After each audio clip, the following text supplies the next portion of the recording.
Yeah, of course. Yeah. Okay. Good afternoon, dear faculty, students, and good morning, Mrs. Anu. On behalf of PSG College of Nursing, I take this opportunity to welcome our today's guest speaker, Mrs. Anu Jose, alumnus 2010-12 MSc Nursing batch. She has pursued her BSc Nursing from Nitte Usha Institute of Nursing Sciences, and she had worked as a clinical nurse in Father Muller's Hospital, Mangaluru, clinical instructor in Samaritan College of Nursing, Ernakulam, and also worked as a registered nurse in Ireland. At present, she's working as a registered nurse in neonatal intensive nursing care unit in Ireland. And she has also organized various and attended various other conferences. And Anu, I request you to take over the session. Very good afternoon to everybody present here. Thank you, Ramya, for the introduction. It gives me great privilege and happy to be back with my PSTNs. Am I audible to everybody? Hello? Can you hear me?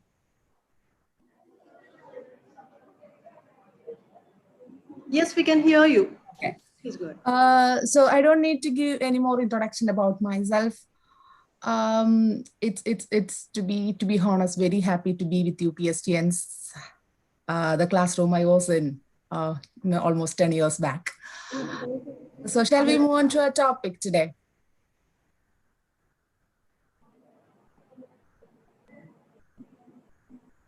Yes, you can go ahead. Okay. So giving birth is one of the most exciting time of a woman's life. Everybody, every woman, when they get pregnant, from the time of conception until giving birth, that they will be very happy, they will be excited, they will be hoping for a very healthy baby. But in some situations, the birth of the baby can be a bit complicated. The baby might have to stay in the hospital for a long time because of one or the other underlying factors, or because of some circumstances, something superimposed on mom or the baby, or the problems during the time of delivery. So today we are going to see how to take care of those kind of babies. In general, we can say that high risk newborn. So high risk newborns, in the sense the baby might have some conditions, some problems during the time of birth, which delay their process of going home. So that is what we are going to see today. So let's see the definition of high risk newborn. High-risk newborn can be defined as a newborn, regardless of their gestational age or birth weight, who has a greater than chance of morbidity and mortality because of conditions or circumstances superimposed on the normal course of events associated with birth and adjustment to extrauterine life. So the definition says, you don't have to bother about their gestational age. You don't have to bother about their birth weight. If they have any issues during the time of birth or before birth, if the mother is having any complications, or if the mother is having any problems in antenatally, or during the time of birth, during the time of labor, or soon after birth, those babies are normally considered as high-risk newborn. So let's see, how can we identify this high-risk newborns? High-risk newborns, normally if the baby is having any complication, any condition, any diseases, you classify them as high-risk newborns. In general, these are some of the things you can look into to find out whether the baby comes under this classification or comes under the category of high-risk newborn. Normally, we expect the baby to be the normal expected birth weight to be 2.5 to 3.5 kg in an Indian scenario. So if the baby's birth weight is less than 2.5 kg, we really consider that the baby need to be taken care more than that.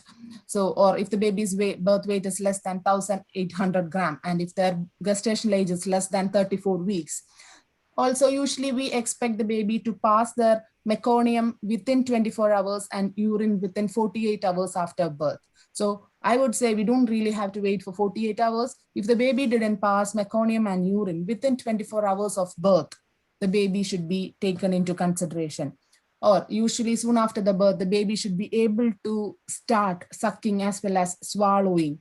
So if the baby is unable to suck and swallow, or if the baby is not having normal activity compared to a normal newborn, or if the baby is crying inconsolably, or if the baby is not able to maintain their body temperature, or if the baby is having rapid respiration, respiratory rate of more than 60 per minute, or any superficial infections, or if the baby is having persistent vomiting or watery diarrhea, or abdominal distension, or bleeding from any sides, or seizures. So these are some of the conditions you can look into the baby to find out whether the baby needs high risk care or advanced neonatal care. Then next we are going to see how to classify the newborns. This will give you an idea whether the baby is a high risk baby, or the baby needs a high risk care.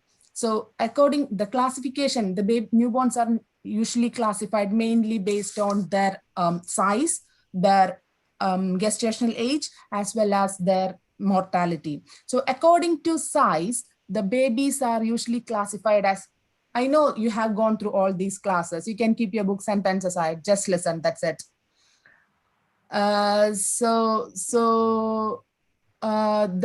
to the size, the babies can be classified as low birth weight baby. So for example, if the baby's birth weight is less than 2,500 grams, the expected normal birth weight is 2.5 to 3.5 kg. And if the baby's birth weight is less than that, the baby is called as low birth weight baby. And very low birth weight baby, if the birth weight is less than 1,500 grams. And extremely low birth weight, if the baby's birth weight is less than 1,000 grams. And if the baby's birth weight falls between 10th percentile and 90th percentile, when you plot the weight on a growth chart, and if the baby's weight falls between 10th and 90th percentile, the baby is appropriate for age or gestational age. And small for date, if the baby's intrauterine growth is retarded or restricted for some reason, and if the birth weight falls below the 10th percentile, they are called small for date. IUGR, intrauterine growth restricted. And large for date. Large for date, if the baby's birth weight falls above 90th percentile, it is considered as large for date. And again, this differ from country to country. So for example, in India, we consider the normal birth weight as 2.5 to 3.5. So we really take it into consideration if the baby's weight goes beyond 3.5 or 4. But in a country like in a European country, we don't really bother if the baby's weight is more than 3.5.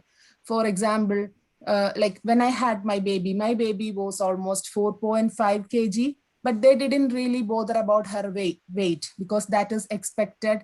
They expect a big baby in some conditions, so they don't really bother about that. But when it is in our scenario, we normally expect a baby between a weight of 2.5 to 3.5 kg.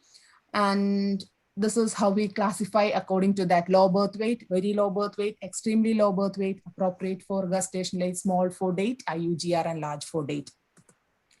Then according to their gestational age, usually we classify as premature baby, full-term baby, post-term baby. Premature baby, the normal gestational ages, we expect it to be 38 to 40 weeks of gestation, or 37 plus at least.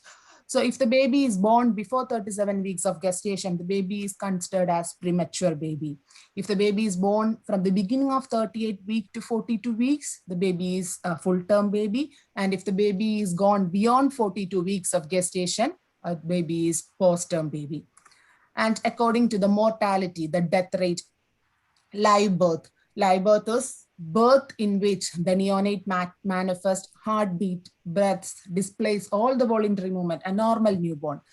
And fetal death, usually the death after 20 weeks of gestation before the delivery, and there is no signs of any life. So neonatal death, the death occurs during the first 28, the neonatal period, that is the first 28 days of life. And postnatal death is the death occurring after 28 days until the baby is 1 year. So this is how we classify the newborns according to their size, according to their gestational age, according to the mortality. So this is a general classification. So how do you think, what can be the reasons for putting these babies into a high risk category? So everybody is expecting a normal newborn. Every mom is expecting for a normal newborn, eating very good healthy food, trying to be healthy during the pregnancy and expecting for a normal newborn. But what may be the reason that is bringing some impact on the newborn to be a high risk newborn? What do you think?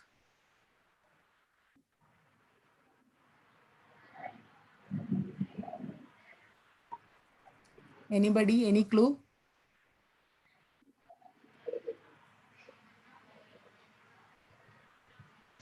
No.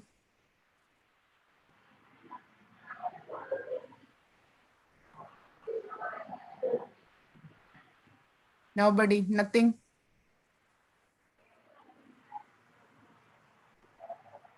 I thought that the PhD students are the best students in Coimbatore. Yes, students, you unmute yourself and speak.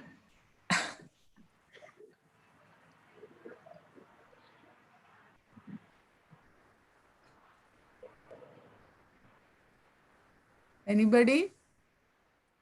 You don't have to sit in the classroom like when you sit in your classroom when your subject coordinator or your principal or your class coordinator take classes. I'm not your class coordinator. I'm not your subject coordinator. You can talk to me.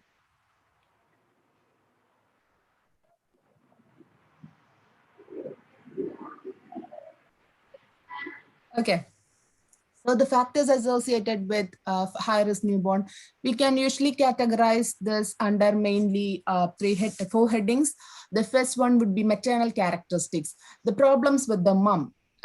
If the mom is having any issues during the antenatal period, or if she's having any health conditions, that can have a great impact on the newborn.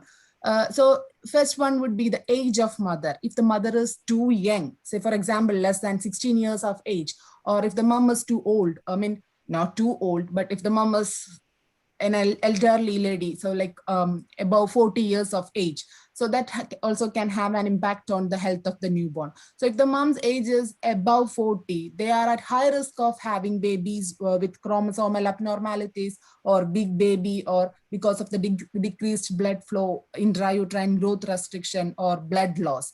At the same time, if the mom's age is too less, I mean less than 16 years, the babies they are at high risk of having intrauterine growth restriction as well as prematurity.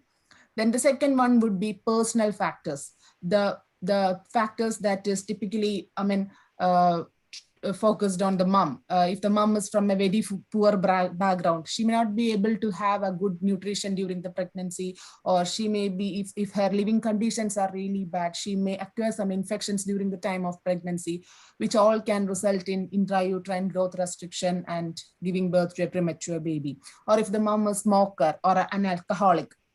So if the mom is a smoker or an alcoholic, this can hinder the blood supply, or this can reduce the blood supply to the placenta, which result in intrauterine growth restriction, as well as sudden death, infant death syndrome, or fetal alcohol syndrome. So if the mom is having any of these habits like smoking, alcoholism, or if the mom is having poor diet, or if the mom is having any trauma, or this all can have an impact on the newborn. So I don't think you may see much ladies smoking or taking alcohol in our country. But if you look into other countries, like in my experience, I would say I've seen many pregnant women coming who are very bad smokers, taking alcohol, taking drugs. So on those patients or those mothers who coming in with alcoholism, smoking, or drug addicts, they are putting some impact on the newborn who is going to born, or the newborns they are giving birth. They will have some of the abnormalities like some congenital problems, intrauterine growth restrictions, all these things. So the personal factors of a mother can have a great impact on the newborn. Then the next one is maternal medical conditions.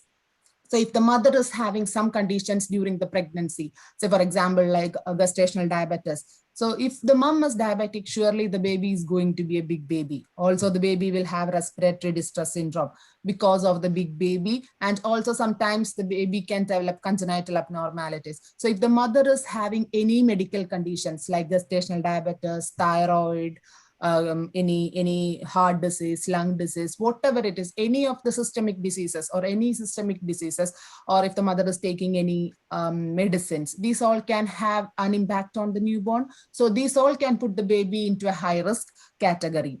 And the last one in the maternal factors would be obstetric risk factors. If the mother has any past history of prematurity or any previous stillbirth, any previous babies with respiratory distress syndrome, or if the mother is taking any medicines like antipsychotics, or if there is any bleeding in early pregnancy, or if mother had developed any infections like torch infections, like toxoplasmosis, rubella, or any other infections during the pregnancy, these all can have an impact on the newborn and put the newborn as a high-risk newborn. So the first one is maternal factors. Then the second one is fetal conditions. So if the fetus, if there is a multiple gestation, if there is two fetus in the uterus, there can be twin-to-twin transfusion. Have you heard of about twin-to-twin transfusion? Yes, no?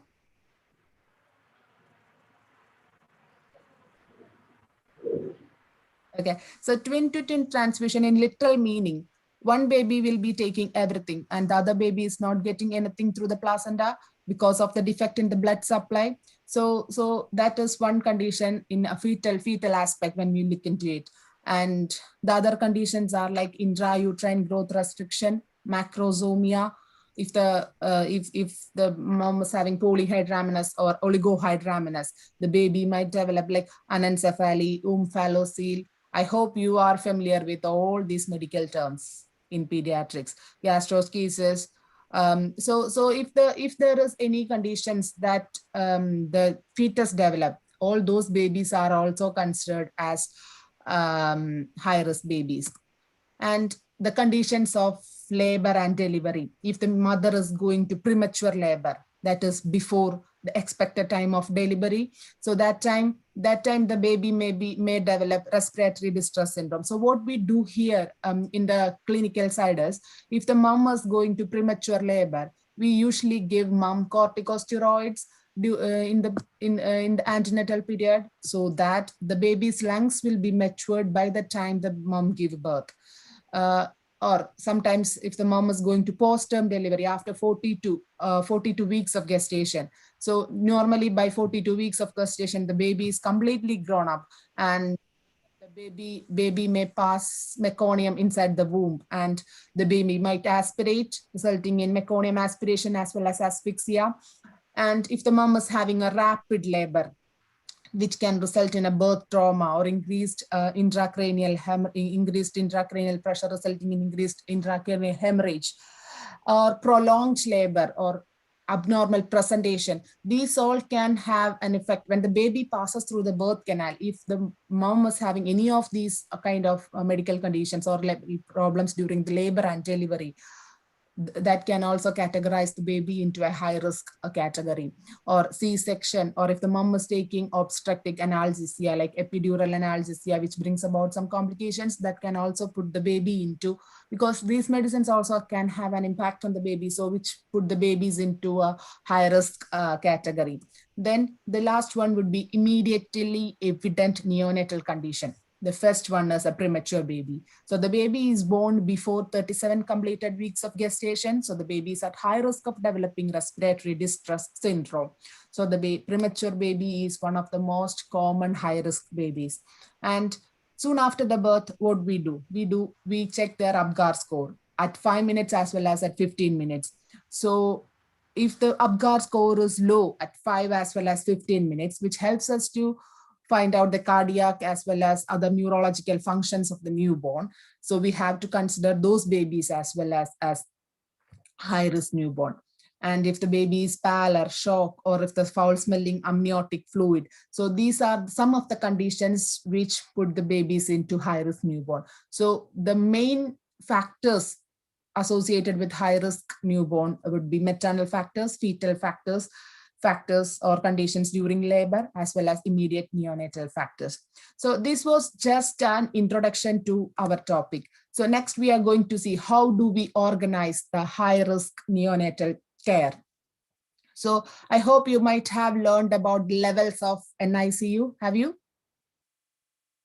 I think we have a level 2 NICU in our PhD. If you go for your GKNM posting, you might have seen level 1, level 2, and level 3 NICU. So this is how we organize our high risk services for the high risk neonate.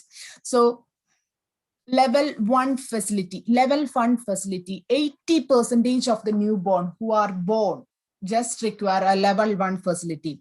That is, their birth weight will be about 2000 gram. That is the normally expected birth weight, that is 2.5 to 3.5 kg. So if their birth weight is about 2.5 gram and if their gestational age is just about 37 weeks, they don't need any other care other than a level 1 facility. Very minimal care, just care at home or sub-center or normal newborn management of a normal newborn.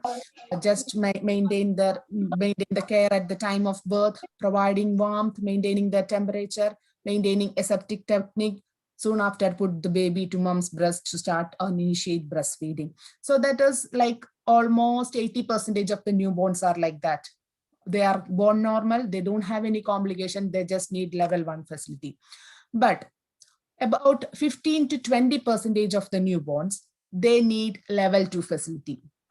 So in level 2 facility, we have the full range of maternity and newborn care.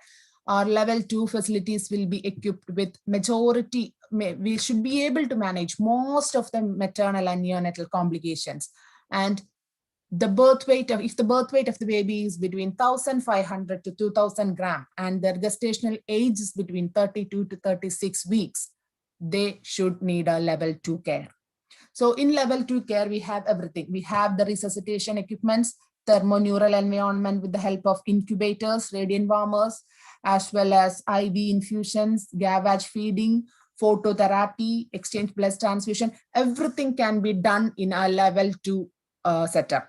And there should be trained nurses and pediatrician. But when we move on to level 3 facility, only 3 to 5% of newborns go into a level 3 facility. This is the advanced neonatal facility, where we offer full range of services that we offer in level 2.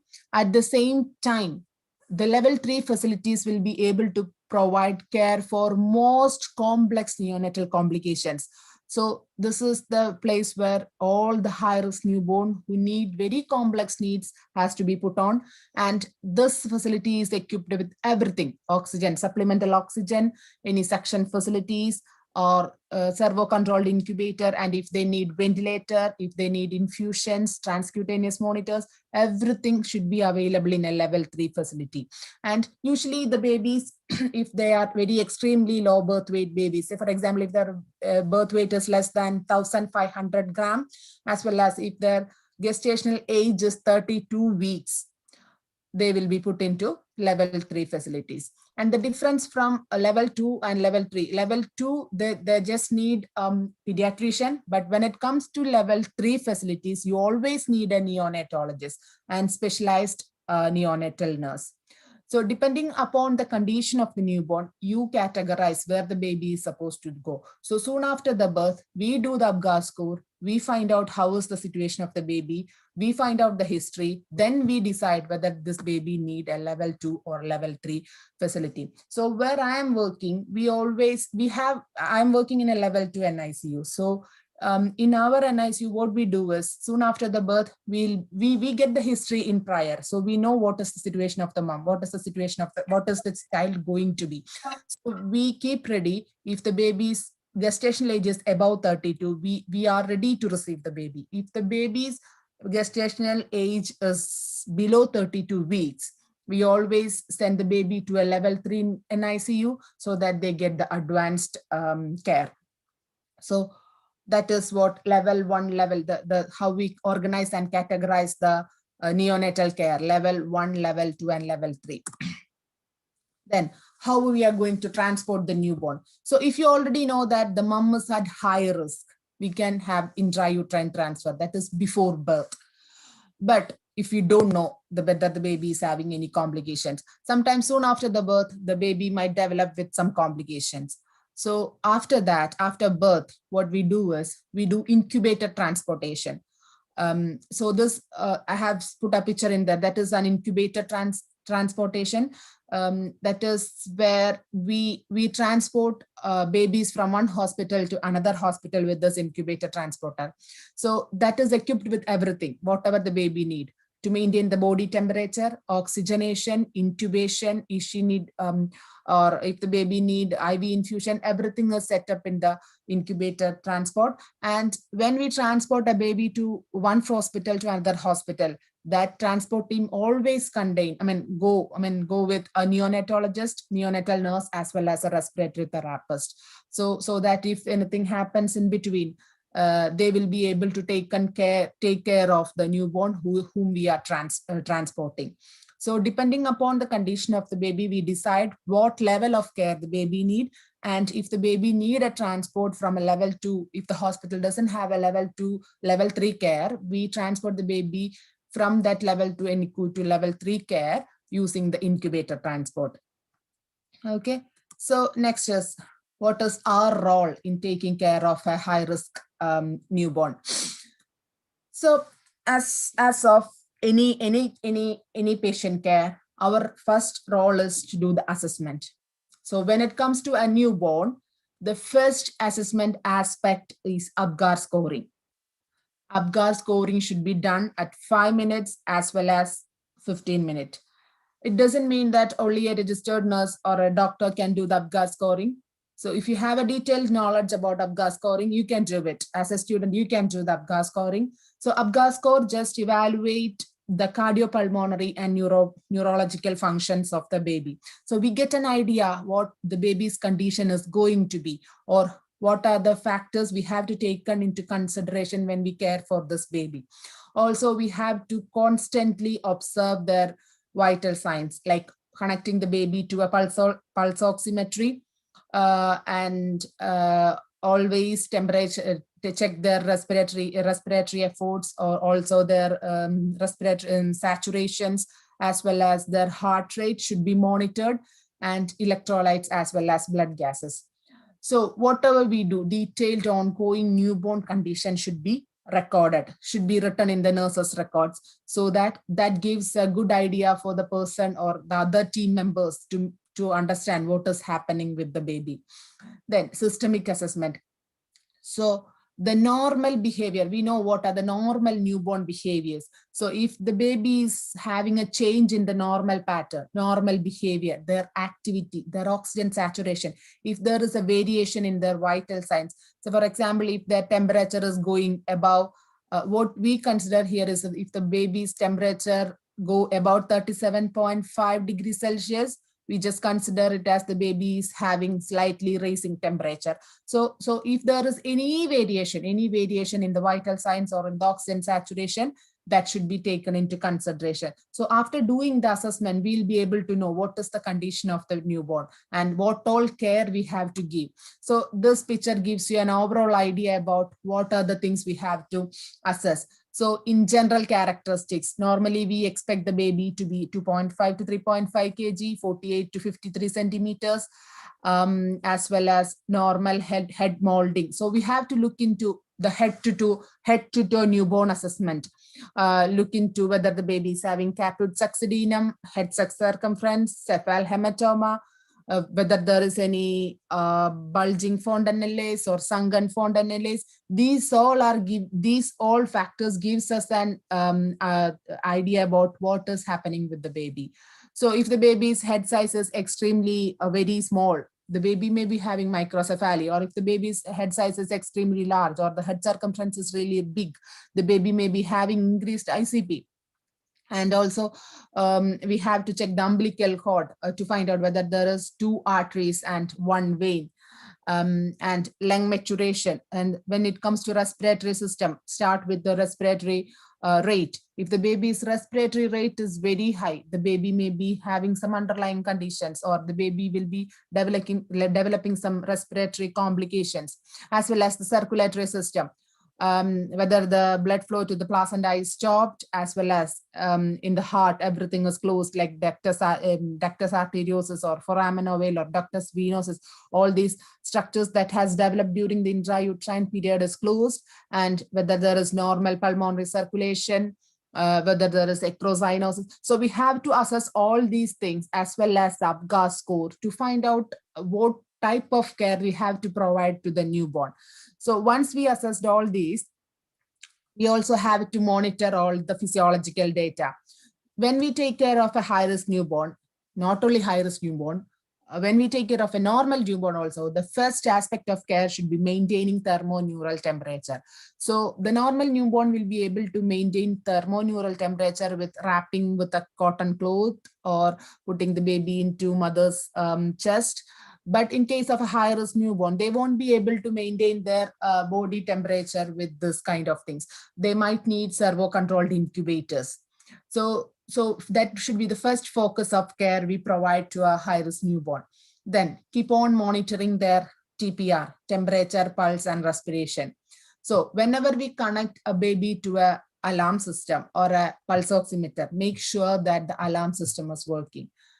Sometimes we connect the baby to a monitor, the alarm won't be working. We won't be even looking into the monitor. So we don't come to know that if there is a change in baby's vitals. At the same time, we have to accurately record intake and output. So for example, if we may not, because the babies are not fed by themselves, we are feeding the baby. The nurses will be feeding. Most of the babies will be fed by the nurses if they are a high-risk baby.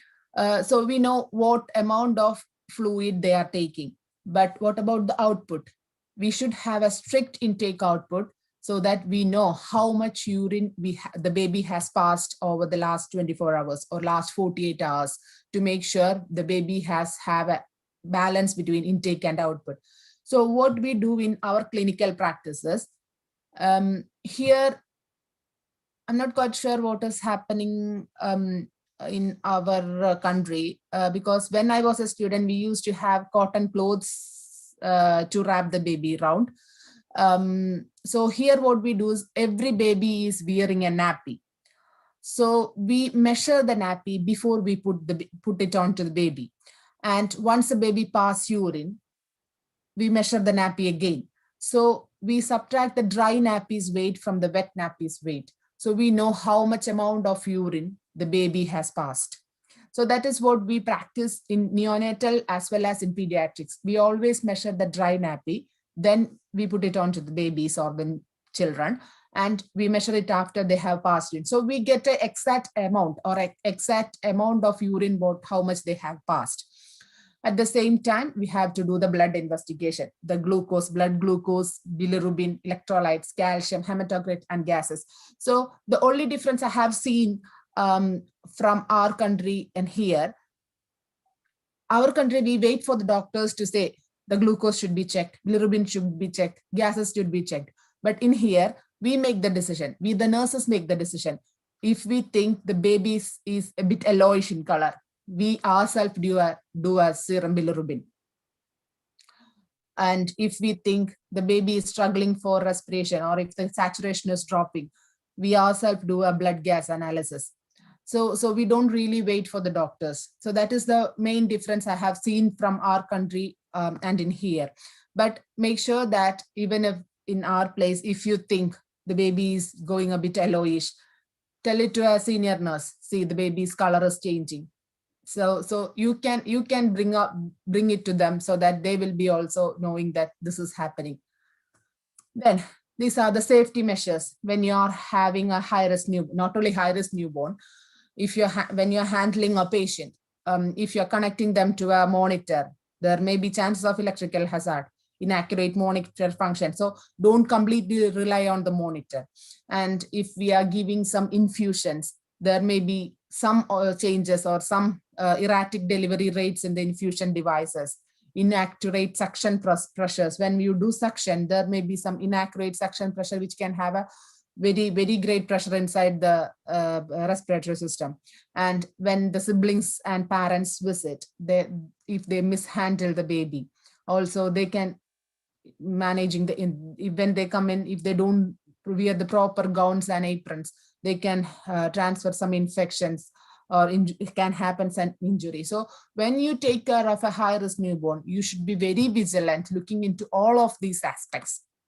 Then next one is respiratory support. So when a high-risk newborn, the high-risk newborn will be definitely struggling with his respiratory status. So the first and foremost thing is find out how is the respiration like. What is their respiratory rate? Whether we need to give them any extra support. So first one would be positioning, proper positioning and maintaining a clear airway. So once we maintain that, still if the baby is struggling, try for suctioning. So the suctioning, because sometimes after the birth, their respiratory tract will be filled with amniotic fluid or some other secretions. So if you do suction, it will help them to clear the it will help them to clear the respiratory tract and start with normal respiration. Even after doing all of these things, you are not able to establish a normal respiratory status, start up with supplemental oxygen. And in case, you might have to go for assisted ventilation. So what I have seen here is we don't really start with assisted ventilation or ventilator all of from the very next second we see the baby is struggling. We have something else called vapotherm. I'm not quite sure whether we have it in our country. Vapotherm is like we give them a minimal amount of oxygen and a good pressure, so they can start up with their respiratory situation, respiratory effort. They can also help in, so they don't really have to go to the ventilator. Only if we fail with these things, we go into a assisted ventilation. Ventilator. So the first thing should be establishing and maintaining respiration. So you start with all the normal things, then make it up to ventilation. So sometimes you don't really have to put every high-risk newborn on a ventilator. Once positioning, they might maintain their airway, they might start with normal respiratory status. Then next one is thermoregulation. So in all newborns, the normal newborn, if you wrap them in good amount of cloth, they'll be able to maintain their body temperature. But in case of high-risk newborn, say in case of premature newborn, they don't have that amount of subcutaneous fat, so they may not be able to maintain their body temperature. So their systems are immature. So they might need servo-controlled incubators where we can set the temperature and the baby's body temperature will be maintained. Or we can use a radiant warmer so that we can keep the baby warm enough. Or in our scenario, we can use a 100-watt bulb, as also like swaddling or kangaroo mother care, or bassinet with cotton blanket. So what we do is, whatever the condition is, we always put the baby into mother's chest. Maybe it's kind of a cultural thing. I've seen in our place or in India, when we talk about kangaroo mother care, everybody may not be that happy, but here they are very happy to put the baby onto their chest. Doesn't matter whether mom or dad, both of them are really happy to do it. And we really focus on providing kangaroo mother care, not only for high-risk newborn, for every newborn. Soon after the birth, the baby is put onto mother's chest so that they are having a bonding. At the same time, the body temperature of the baby is maintained with mother's temperature. So that is the main difference in care I have seen comparing to our place and here. I feel like it's a bit more like a cultural thing. Here, everyone is really happy to go on with kangaroo mother care, whereas in our place, it's a bit reluctant. So, but what I have seen is kangaroo mother care is the most effective way of bonding with the mom. At the same time, kangaroo mother care is the most effective way of maintaining body temperature for a newborn. So we really have to encourage them to do kangaroo mother care. Then next one is protection from infection and injury. So high-risk newborn, they are at high risk of infection because all the systems are immature. all their body systems are not matured enough, so they might catch anything and everything from anybody. So as a nurse, first and foremost things, we have to make sure that we are not giving any infection to the newborn. Make sure that you are washing your hand every time when you attend to the newborn. So you have to make sure that you're washing your hands, putting on your gowns and scrub clothes. Also make sure that your needles are not no long fingernails when if you're working in a neonatal ICU. I know it's really hard to cut short your nails, but still make sure that we don't give any microorganism to the newborn, high risk newborn especially, and always maintain aseptic technique when we do something to the newborn.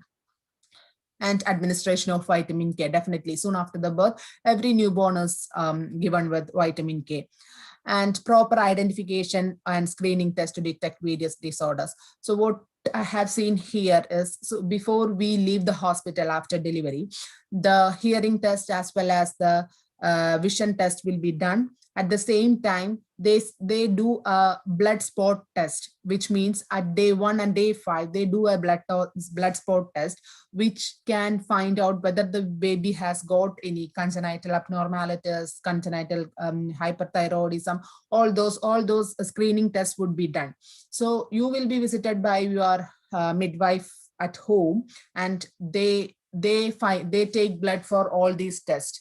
But this is what we do in here. We always make sure that every newborn is screened for all various disorders, as well as they are screened for their hearing as well as vision soon after the birth. I think this is the same thing happening, same thing we do in our NICUs as well. Soon after the birth, the baby's vision as well as hearing is taken, newborn assessment is done, and the primary health nurse comes to our home to check whether the baby is settling well at home. So more or less everything is same in one or the other way. Then next one is main aspect is hydration. So what happened with the high risk newborn is sometimes they may not be able to take as much as fluid as they want. So sometimes we will have to supplement them with parenteral nutrition. So in case of high risk newborn, they need additional calories, they need additional electrolytes, additional amount of water. So because of their extracellular fluid space and basal body surface area is higher, their fluid depletion is higher. So they will lose huge amount of water. So they need everything in addition. So we might have to start with total parenteral nutrition. So we always go for the umbilical vein or peripheral vein for this. So that is why we keep the umbilical cord a bit longer, so that we, in case we need to start a total parenteral nutrition, we can use this. So the usual amount used, if the baby's weight is greater than 1000 gram, 10% dextrose is used. And if the baby's weight is less than 1000 gram, we go for 5% dextrose. So we start with like 50 to 60 ml per kg per day for 2 to 3 days. And we keep on monitoring their fluid status. Fluid status, we usually monitor it by daily weights. As I said, in strict intake output record, urine examination, and serum electrolyte. So when we maintain strict intake output, we know how much fluid we have given and how much fluid they have bring out. So that is how we maintain the hydration status, and always watch for hypo or hyperglycemia as well as electrolyte imbalance. Because of their immature system, they are at risk of developing any of these conditions. So keep on watching for hypo or hyperglycemia as well as electrolyte imbalance in case of high risk newborn. Next, moving on to nutrition. The main feeding pattern should be breastfeeding. If the baby is about 32 weeks of gestation, if the baby is well able to suck and swallow, start on with breastfeeding. Don't even think about anything else. Initiate breastfeeding. But if you think the baby is not tolerating breastfeeding well, you have to think about other options of feeding. So in case of preterm babies, they should get 105 to 130 calories per kg per day. So usually in case of extremely low birth weight babies, say for example, less than 1,500, less than 1,000, in those cases, the baby may not be able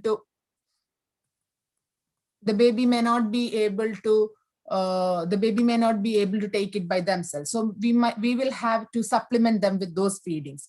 So even if we supplement, we start with very minimal feedings. Say for example, like 0.1 to 4 ml. It seems to be very small amount, but that is enough for the baby. ml per kg by 3rd and 7th day.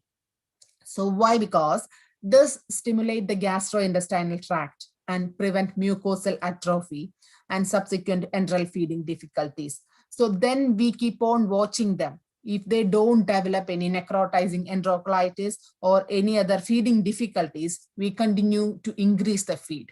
If not, we just keep on with this. Then once the baby is able to tolerate feed, we increase the feed. And other thing is non-nutritive sucking.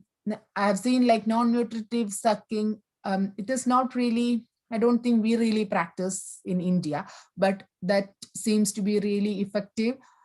So we really practice it in here, non-nutritive sucking. Then the preferred feed is always breastfeed. And if the mother is not able to breastfeed because of some reason, or if the baby is not able to breastfeed, think on express breast milk. Ask the mother to pump the milk, store it, feed the baby with the breast milk. And if you think, even if you feed the baby with express breast milk, the baby is not gaining weight, we can think about fortifier, human milk fortifier. So we get a sachet, a powder in a sachet, that is human milk fortifier. I have put up, that is like a supplement. I have a picture there. This is the one we use in here. We use it either like a booster, or we use it with every feed. So depending upon how the baby gain their weight, we use this fortifier. Sometimes the baby may gain weight with 2 or 3 fortifier. That is like a boost fortifier. So we give them like a boost every only for 3 feeds. Sometimes they may not gain weight with that. So we will have to give it for every feed. So depending upon the baby's condition, we use this human milk fortifier. If express breast milk is not available, baby is not breastfeeding, we can think about donor human milk. We really practice this in the UK. We got like a human milk bank. So those moms who has got extra milk, they donate it to the milk bank, and those babies or those moms who doesn't have much milk, we can get the milk from the donor milk bank. So every newborn is fed with breast milk. Not even if it is not from their own mom, they will get breast milk. But these all things depends upon what the parents prefer. Some parents, they would say, I don't want any donor breast milk, we can start with formula. So in such cases, what we do is we start with the formula for the newborn. So when we do enteral feeding, we always have to focus on, keep on assessing. Sometimes there will be increased gastric residual. So when you NG feed them, after like every 4 to 6 hours, we have to aspirate and see how much is left behind. So the normal amount would be 5 to 10 ml is okay. But if there is more than that, they are not really tolerating the feed. If the baby is having any abdominal distension or bilious vomiting, if the baby's temperature is not maintained, or if the baby is having apneic episodes or desaturation during the feed, or bradycardia. So these all are heading towards necrotizing enterocolitis. So we have to very vigilant when we are enteral feeding the baby. Make sure that these symptoms they are not developing any symptoms of necrotizing enterocolitis, and they are tolerating the feeds well. So this is how we choose the initial feeding method. If the baby is above 30 weeks, initiate breastfeeding, tolerating well and good. If the baby is not tolerating, in India, we start with spoon or Pallada feed. I hope you have seen the small Pallada-like thing in NICUs. So we use that one. But here in the UK, we don't use spoon or Pallada. We use bottle feed. And after that, again, observe if they are tolerating that well and good. If they are not tolerating, start with NG feed. Start with NG, orogastric or nasogastric feed. So if they are tolerating, good. If they are not tolerating, we go on with IV fluids. So that is how we practice the feeding. So normally every newborn should be start with breastfeeding. So if they are not tolerating well and good. If not, we have to find out the alternative, which one is best for the newborn. So when you take care of a newborn, you will be the person who knows which is best for the baby you are looking after. Then these are the signs of feeding tolerance. If the baby's abdomen is very soft, there is no abdominal distension, minimal gastric residue. Even if you aspirate after 4 to 8 hours, there is not even like only 5 to 10 ml of aspirate. The baby is tolerating the feed well, good bowel movements, good frequency of urine, passing urine as well as the bowel opening. There is no much regurgitation or normal regurgitation, or the baby is feeding very well and the baby's behavior is maintained. So these are some of the signs you can look into the baby to find out whether the baby is feeding well. So if the baby is feeding well, continue with what the feed or increase the feed. But if the baby is not tolerating the feed, don't go on increasing. Wait for and find out what is the best way to feed the baby. Then next one is skin care. So as you all know, high-risk newborns or premature newborn, their skin is not mature. So the skin is immature. So better avoid any alcohol-based soap because it may destroy the acid mantle of the skin. And also when you apply some plaster or adhesives, when you put a cannula and stick it onto the high-risk newborns or premature baby's hand, that can really damage the skin. It might even peel off the skin. So maximum try to decrease the use of adhesives as much as possible. Then administration of medications, not only in newborn. As a nurse, when you administer medication, make sure that you are giving the right medication to the right person at the right time. So usually in case of high-risk newborn or premature newborn, their systems are not matured to detoxify the medicines. So, and they also may not be able to demonstrate the symptoms of toxicity. So always when you give medicine, what we practice in here is when we administer medicines to a newborn, we always check with 2%. 2 registered nurses taking the medicines. Even if it is express breast milk, we make sure that that is being checked by 2 nurses so that we don't give the wrong milk or wrong medicine to a person or to a newborn. So whatever we give, that is what we practicing here. So whatever we give to a newborn, we double check it with another person so that we are sure that we don't. And also we check the name, date of birth, MRN number before we give the medication. So both the nurses go together, check the medicine, bring the medicine towards to the bedside, check the baby. Again, with both the nurses, check the baby's name, date of birth, MRN number, so that we don't make any mistake when we administer not only medicine, something to the newborn. So even if you give a IV push, normal saline push, we make sure that we check it, we get it double checked. So that really helped to reduce the mistakes what we make in our practice. Then therapeutic handling. Therapeutic handling, usually close monitoring of physiological as well as the development signs while handling. So what we practice is, when we take care of a high-risk newborn, sleep is one of the essential part of their life. So we don't really wake them up to give a care. I mean, we don't really wake them up to change their nappy, or we don't really wake them up to feed them. So if they are due for a feed in every 2-hour time, we might wait for a couple of minutes to see whether they wake up. If not, we try to give the feed. But usually we try to manage or organize all the care at the time when they are awake. And also we always encourage the parents to do kangaroo mother care or touch the baby as well as have an interaction with the baby. And if the babies are twins, we always make sure they are co-bedded. That really help for the development. So these are the some techniques you can use to have a therapeutic handling of the newborn. The main thing you have to keep in mind is don't wake up the baby to change their nappy. Once the baby is up, you can change the nappy, or if they go to sleep deprivation, that can affect the secretion of growth hormone, which will have an impact on their growth. So always organize your care in such a way that we are not disturbing them that much.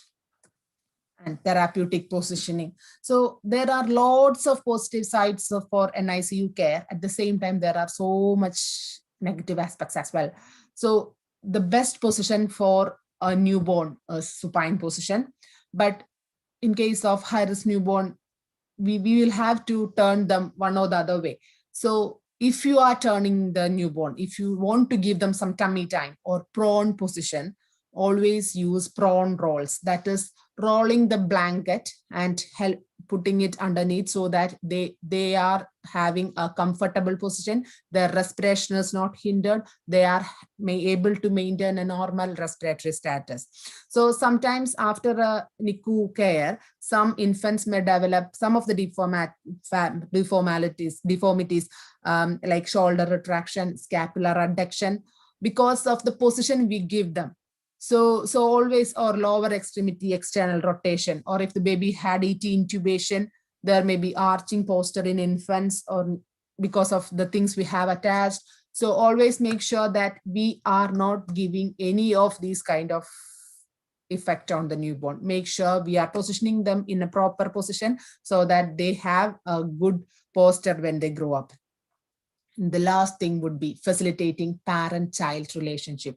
When we take the baby to an NICU, that is really a physical separation, which is an emotional separation as well. So the parents, everybody expect to go home soon after birth. Every mother thinks like taking their baby home soon after they are born. But in some situation, they won't be able to do that. So that is like a physical separation. So they will be really in a grief, and they don't really want to name the baby. They don't really want to visit them in the NICU. They don't really want to touch the baby. They don't really want to handle the baby, because when they come into NICU, what they see is the baby is connected to so many monitors. The baby is connected to so many equipments, and they don't understand what is happening. So when they come in, they usually focus on the equipments rather than the baby. So what as a nurse you have to do? Always prepare the parents. So once you get a newborn, it is not only a registered nurse can do or a doctor can do. Even as a student, you can help them. You can prepare them to see the baby in the NICU. So explain everything. What is the general atmosphere in the NICU? So NICU is really scary atmosphere for a normal person. When they come into NICU, they see everybody with a monitor, everybody in an incubator, they see everybody in a radiant warmer. So that is really a scary atmosphere for a normal person. So help them to understand what is happening. Encourage them to visit the baby at the earliest and explain the function of every equipment, whatever is connected to them, even if it is a temperature probe. Explain to them, this is the function of this temperature probe is to measure the temperature so that we know what is happening with the baby. So that makes it more easier for them. And always emphasize on the positive aspect. Encourage them to touch the baby, encourage them to change their nappy, encourage them to hold the baby, help them to hold the baby, involve them in caregiving. So what we do here is I think in India, there are some restrictions in visiting hours. I totally agree with the policy, because the infection rate is a bit more higher compared to other countries. So in here, what we do is we have a 24-hour access for the parents. So if they think like they want to come in and see the baby, they can do it whatever time they want. We allow the parents, grandparents, siblings, everybody. But at the moment, because of COVID, there are some restrictions. Still, we allow them to come in, handle the baby, take the baby in their hand, feed them by themselves, change their nappy by the parents. So what I have seen is they are able to develop their relationship, their bond with the baby, even if the baby is in NICU. And before the baby goes home, we make sure that both the parents, dad and mom, is well able to handle the baby. And also the other thing we have here is the taped stories or messages. So we have something called something like an app, like WeCare. What we do is we take photos, we take videos of the baby, and we can send it to their phones, even if they are not coming to the hospital to see the baby. So during the night time, we take the photos, we take the videos, the baby feeding, baby moving, and we send it to them. So it is there on their fingertip, even if they are away from the baby. So as a nurse, we have to really encourage the parent-child bonding. We have some restrictions for visiting us in India, but still the other things we can do when they come in, help them, when they explain to them, push on the positive aspects, and make sure that they are not giving them any infection. And the last one is parental education. So explain everything about routine childcare and minor ailments that can happen when they take the baby home. Always hand them with handouts or booklets, so that if they are in any doubt, they have something to go to. And parent rooming in. So what we can do is, what we practice in the UK is, when the baby is ready to go home, when the baby is, we think the baby is getting discharged in a couple or 3 or 4 days time, we always make sure that the dad and mom comes and stay in with the baby. We give them a separate room, private room. They stay with the baby in the room and make sure that both the dad and mom is well able to manage. And also educate them with well baby clinic or all the appointments that they can have for the follow-up. So I would say, as a person, personally, I would say the most important part of taking care of high-risk newborn as well as newborn would be bonding of parents with the baby. Encourage them, because that is really a stressful situation for the parents. They might have been expecting a very healthy baby, but the baby has gone to NICU. So they will need a very, very, very great support during that time. So that is what, as a nurse, we can do. We can help them to overcome the situation and encourage them with the positive stories, help them to learn more about it. Here we send the babies with oxygen or NG tube at home, NG tube home, and we train the parents. So they are well able to do it. So they develop their confidence. So that is what we can do. So this is how we have to manage a high-risk newborn. And it's time for you to ask any questions if you have got any questions. I know it was a really fast session. I know it's not really nice to listen to any sessions like this. As a student, I won't like to sit in a classroom like this, but still, I think at least I have given you some tips or some things what we practice in here. Yes, students, you have got any doubts or you want to ask anything, you can just use this opportunity, or you want to compare what happens in India and in their hospital also, you can just ask questions related to it.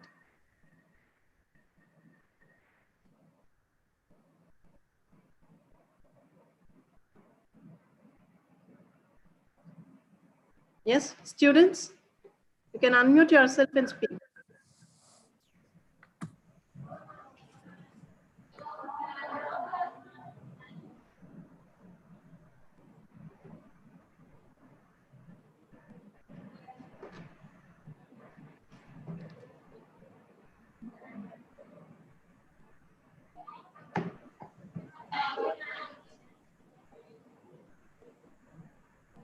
Okay, so no questions for now.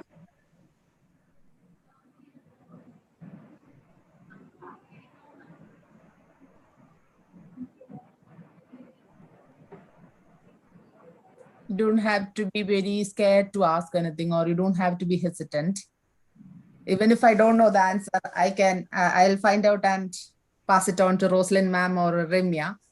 So if you have got anything, you can ask me. Be free, because I'm one among you. I was in the classroom like this years back. So if you have got anything, you can ask.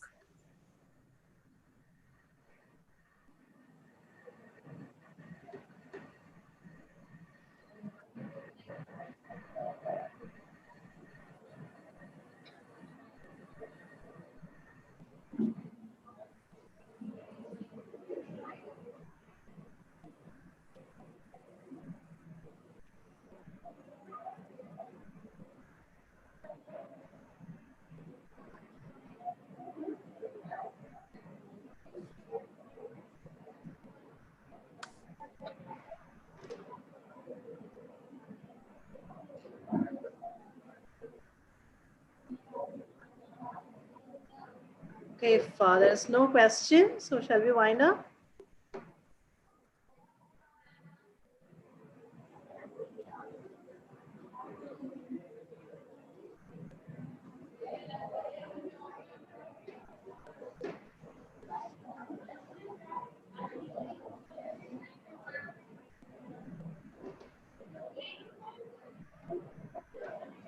Yes, Anu, you would like to say something on this? Oh, what to say?